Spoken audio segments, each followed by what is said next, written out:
তোমাদের এই বাড়িতে আর থাকা হবে না। বড়দা কি এই বাড়ির মালিক নাকি যে আমাদের হুকুম দিলে এই বাড়ি থেকে বেরিয়ে যেতে হবে? হুকুমটা বাবার বিশাখা। আপনি কি যে বলেন না, আসলে এটা তো বাবার রাগের কথা। বাবা এই বাড়ির বেশ অনেকটা অংশই আমাদের নামে লিখে দিয়েছে। আমি লিখে দিয়েছি? আপনি তো নিজেই এই বাড়ির 2/3 অংশ আমাদের নামে লিখে দিয়েছেন।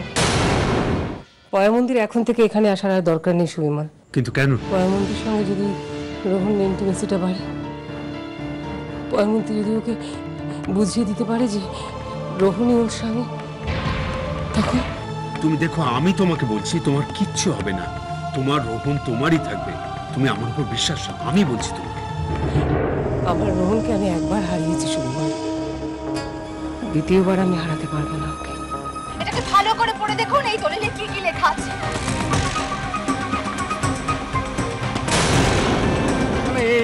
এটা আমার সই না, আমি এরকম কোনো কাগজে সই করিনি।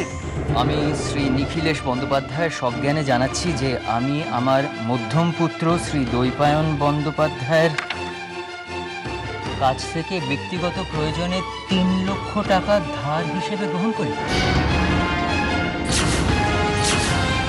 আমি এই দলিল সম্পূর্ণ নিজের ইচ্ছে করেছি, কারো কোনো প্ররোচনায় করিনি। ইতি নিখিলেশ ব্যানার্জি। না, আমি কাউকে বাঁচা চাই না, আমি কাউকে বাঁচা চাই না। বাবা, না, আমি কাউকে চাই না।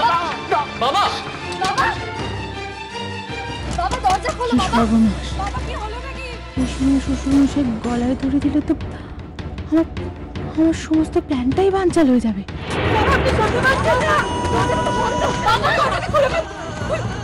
বাবা,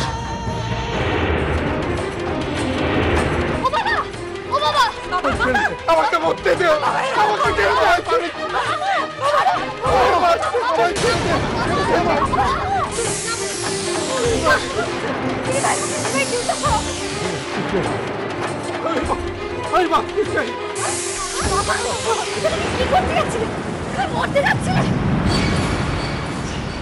মা, মা, ও মা, মা চোখ কি হয়েছে? মা কি হঠাৎ অসুস্থ হয়ে পড়েছে?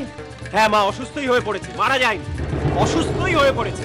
দাদা, ওকে এখান থেকে এক্ষুনি চলে যেতে পারবে, এক্ষুনি যেন চলে যায় ও।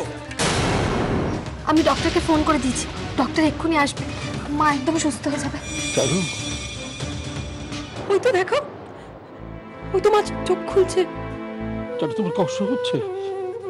বলো না, কি কষ্ট হচ্ছে বলো না। আমাকে ফেলে চলে যাচ্ছিলে? হ্যাঁ,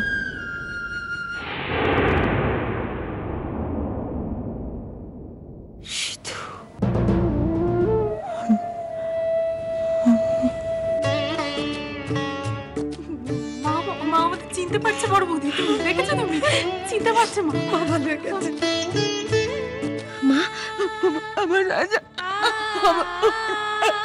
মা, দেখো আমার দিকে একটু তাকাও না মা। ও মা, আমার কথাটা শোনো।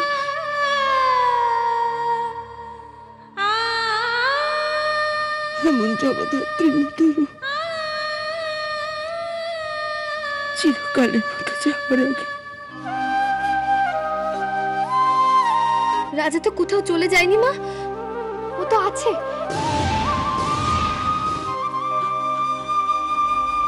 আমাকে বলিও না, আমি জানি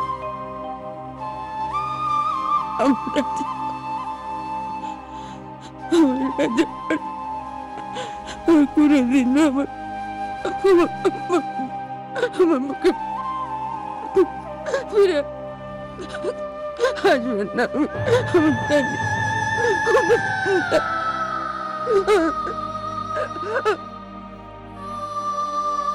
আজ থেকে আমরা বন্ধু।